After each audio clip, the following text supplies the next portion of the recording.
Universitas Bina Sarana Informatika, dan saat ini saya sedang menempuh pendidikan D3 Sistem Informasi pada kelas 12 6D13. Di hari yang berbahagia ini, saya ingin mempresentasikan makalah yang telah saya buat dengan judul Illegal Content. Pertama-tama, marilah kita panjatkan puji dan syukur kehadirat Allah Subhanahu wa Ta'ala, karena berkat rahmat dan limpahannya kita dapat menyaksikan presentasi pada hari ini. Yang saya hormati Ibu Indah Purwandani selaku dosen pengampu mata kuliah Etika Profesi Teknologi Informasi dan Komunikasi. Baiklah teman-teman, langsung saja kita masuk ke dalam materi pembahasan illegal content.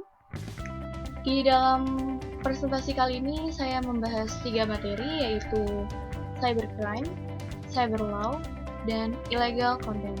Adapun tujuan dan manfaat dari presentasi ini adalah menambah wawasan dalam dunia cybercrime dan cyberlaw, meningkatkan kewaspadaan dalam berselancar pada internet serta penggunaan media elektronik lainnya, mengetahui kasus-kasus apa saja yang terjadi dan terlibat dengan illegal content, mengetahui definisi cyberlaw,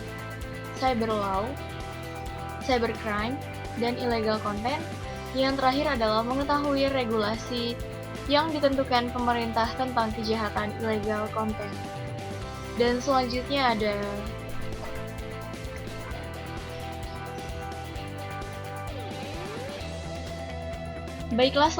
jenis-jenis cybercrime. Yang pertama ada akses ilegal atau unauthorized access, yaitu membuka atau masuk ke akun orang lain tanpa izin dan dengan sengaja merupakan suatu tindakan kejahatan di dunia maya. Yang selanjutnya adalah menyebarkan konten ilegal atau illegal content yang di dalamnya terdapat informasi atau data-data orang yang disebarkan secara ilegal. Dalam data-data tersebut terdapat konten-konten yang tidak etis, tidak legal, mengandung unsur rasisme dan lain-lain sebagainya yang tidak diperuntukkan untuk disebarluaskan. Yang selanjutnya ada cracking dan hacking. Sebenarnya, hacking mengacu pada kegiatan mempelajari sistem komputer, namun secara mendetail dan meningkat kemampuan komputer. Perilaku hacking ini disalahgunakan. Sedangkan cracking adalah tindakan pembajakan terhadap hak milik orang lain, misalnya pembajakan akun, pembajakan situs website, penyebaran virus, dan lain sebagainya yang dapat membahayakan si pengguna internet tersebut. Selanjutnya adalah pemusnahan data forgery, pemalsuan data atau data forgery. Ini adalah tindakan di dunia maya dengan memalsukan data pada dokumen penting yang disimpan sebagai scriptless dokumen di internet pada situs e-commerce yang dibuat seolah-olah terjadi tipu atau salah ketik sehingga menguntungkan pelakunya. Lalu yang selanjutnya adalah penyalahgunaan kartu kredit atau carding. Carding ini biasa dilakukan di mana pelakunya berbelanja dengan menggunakan nomor atau identitas kartu kredit milik orang lain. Dan yang selanjutnya adalah pencurian data atau data theft. Kejahatan di dunia maya ini memanfaatkan jaringan internet untuk mencuri data dari sistem komputer secara ilegal. Yang selanjutnya adalah memata-matai atau cyber espionage. Kejahatan ini dilakukan untuk memanfaatkan jaringan internet dan masuk ke jaringan sistem orang lain yang bertujuan untuk mengetahui aktivitas sehari-hari atau mengetahui data-data pribadi lainnya. Yang selanjutnya adalah cyber squatting. Tindakan kejahatan ini di mana pelakunya mendaftarkan domain dengan satu perusahaan lalu menjualnya kepada perusahaan lainnya dengan harga yang tinggi. Lalu yang terakhir ada cyber typo squatting, di mana kejahatan ini pelakunya meniru atau mengclone situs website pihak lain dengan tujuan melakukan penipuan atau berita bohong kepada masyarakat. Seluruh jenis-jenis cybercrime ini tentunya merugikan pengguna internet, dan tentu pasti ada hukuman untuk tiap-tiap kejahatan yang dilakukan di dunia maya. Baiklah, selanjutnya ada bentuk-bentuk illegal content. Yang pertama, cybercrime sebagai tindak kejahatan murni, di mana kejahatan yang dilakukan secara sengaja dan orang tersebut secara sengaja dan terencana melakukan pengrusakan, pencurian, tindakan anarkis terhadap suatu sistem informasi atau sistem komputer. Yang kedua ada cybercrime sebagai tindakan kejahatan abu-abu. Kejahatan ini tidak jelas antara kejahatan kriminal atau bukan, karena dia melakukan pembobolan tetapi tidak merusak, mencuri atau melakukan perbuatan anarkis terhadap sistem informasi atau sistem komputer tersebut. Selanjutnya ada celah hukum cybercrime. Pada dasarnya, sebuah undang-undang dibuat sebagai jawaban hukum terhadap persoalan yang ada di masyarakat. Namun pada pelaksanaannya tak jarang, suatu undang-undang yang sudah terbentuk menemukan kenyataan yang mungkin tidak terjangkau saat undang-undang terbentuk. Yang pertama, ada pasal 27 ayat 1 Undang-Undang ITE, pasal pornografi di internet atau cyberporn, yang berbunyi setiap orang dengan sengaja dan tanpa hak mendistribusikan dan atau mentransmisikan dan atau membuat dapat diakses informasi elektronik dan atau dokumen elektronik yang memiliki muatan melanggar kesusilaan. Yang kedua ada pasal 27 ayat 2 UU ITE yang menjelaskan tentang pasal perjudian gambling online. Yang ketiga, pasal 27 ayat 3 UU ITE, pasal penghinaan atau pencemaran nama baik di internet. Yang keempat ada pasal 27 ayat 4 UU ITE, pasal pemerasan dan atau pengancaman melalui internet. Lalu selanjutnya ada pasal 28 ayat 1, penyebaran berita bohong dan penghasutan melalui media internet. Dan yang selanjutnya pasal 28 ayat 2, provokasi melalui internet.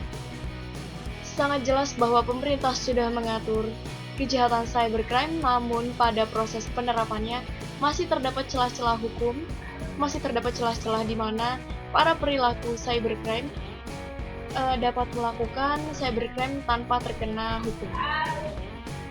Selanjutnya ada pengaturan cybercrime dalam UU ITE, di mana latar belakang UU ITE Undang-Undang Nomor 11 Tahun 2008 tentang Informasi dan Transaksi Elektronik UU ITE berdasarkan Surat Presiden RI Nomor 70 Presiden 9/2005 tanggal 5 September 2005.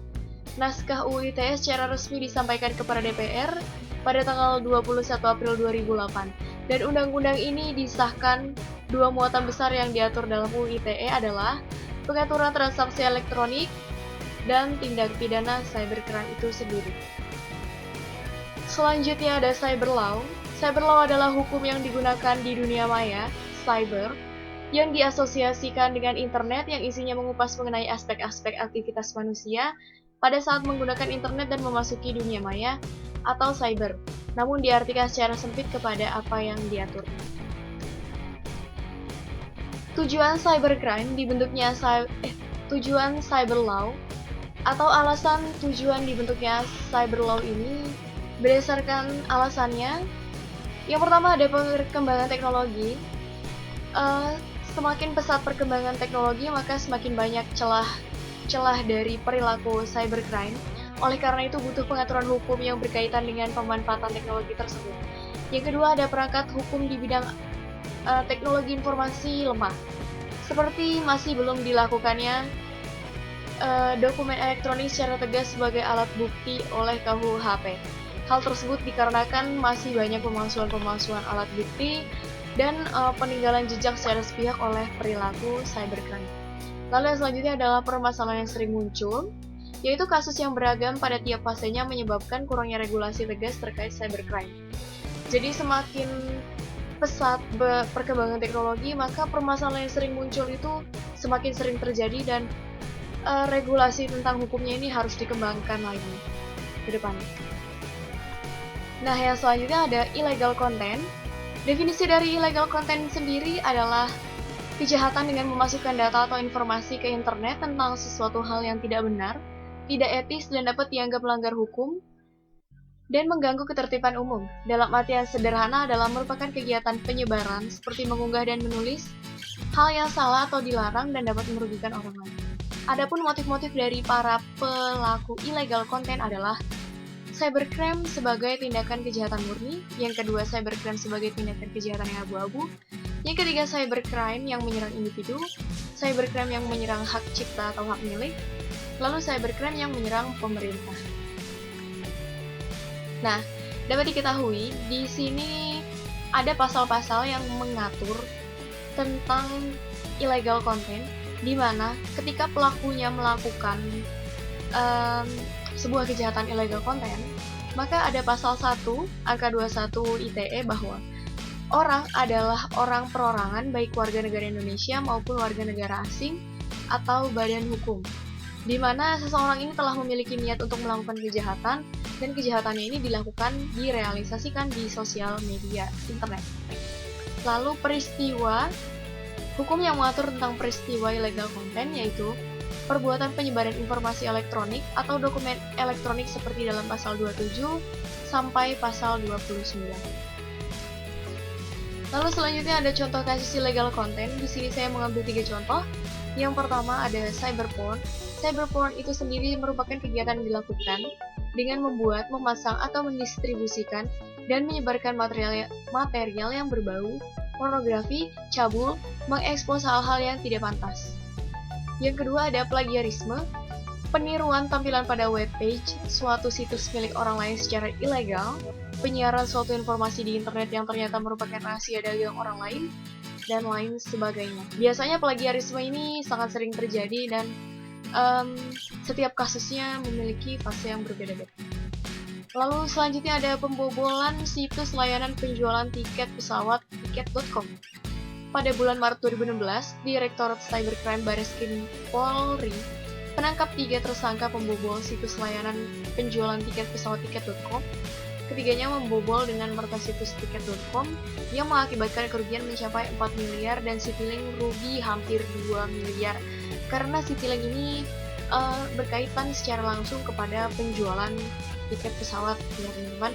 Jadi kasus illegal content ini sangat merugikan dan memang harus ada regulasi hukum yang tepat dari pemerintah untuk segera menanggulangi kasus illegal content itu sendiri.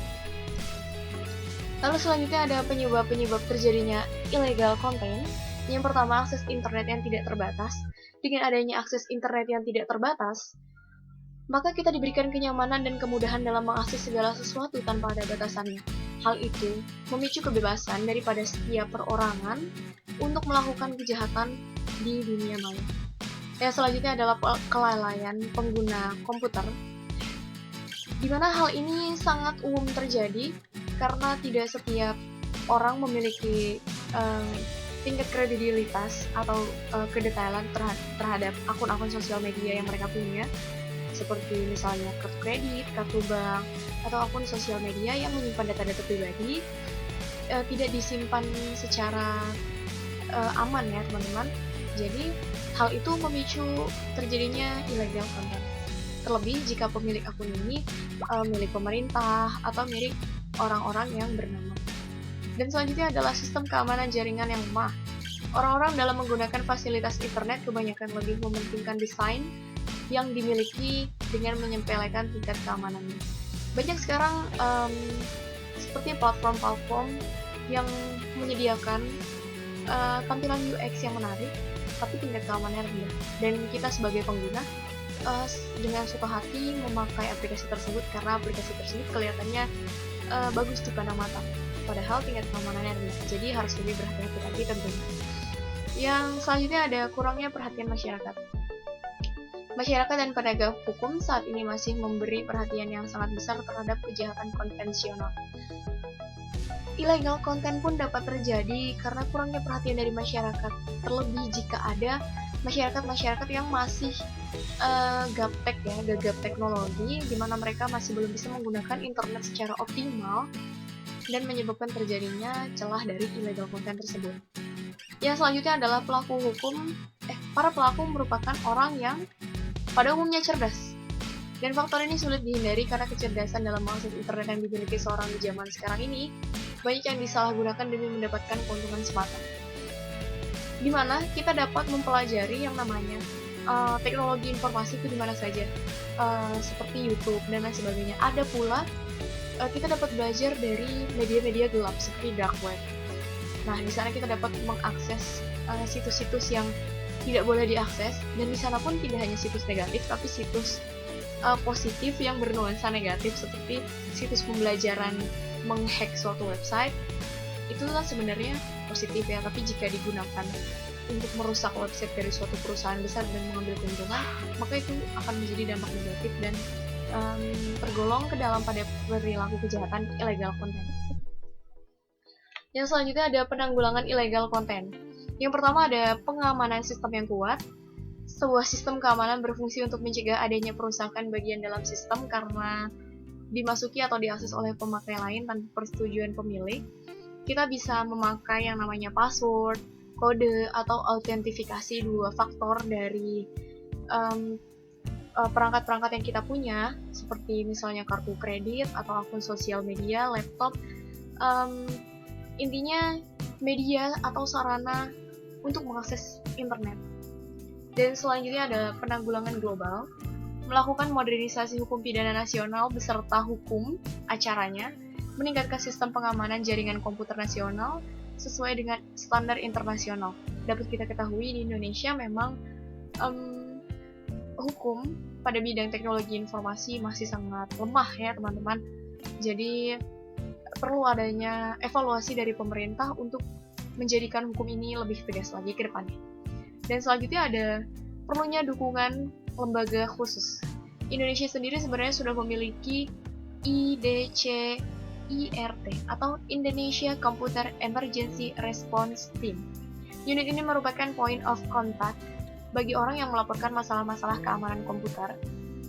Jadi, lembaga khusus ini sudah dibuat, namun skalanya mungkin belum begitu besar dan belum mampu menjangkau ke masyarakat-masyarakat menengah ke bawah untuk melakukan penanggulangan illegal content. Jadi biasanya lembaga hukum ini dilakukan kepada kasus-kasus yang besar saja. Untuk kasus-kasus yang kecil belum terdeteksi. Jadi perlu ada dukungan dari pemerintah untuk mendukung lembaga khusus penanggulangan dari kejahatan di media sosial. Baik, mungkin itu saja yang dapat saya sampaikan. Jika masih banyak kesalahan, saya mohon maaf karena kesempurnaan hanya milik Allah Subhanahu wa Ta'ala. Baiklah, wassalamualaikum warahmatullahi wabarakatuh. Terima kasih.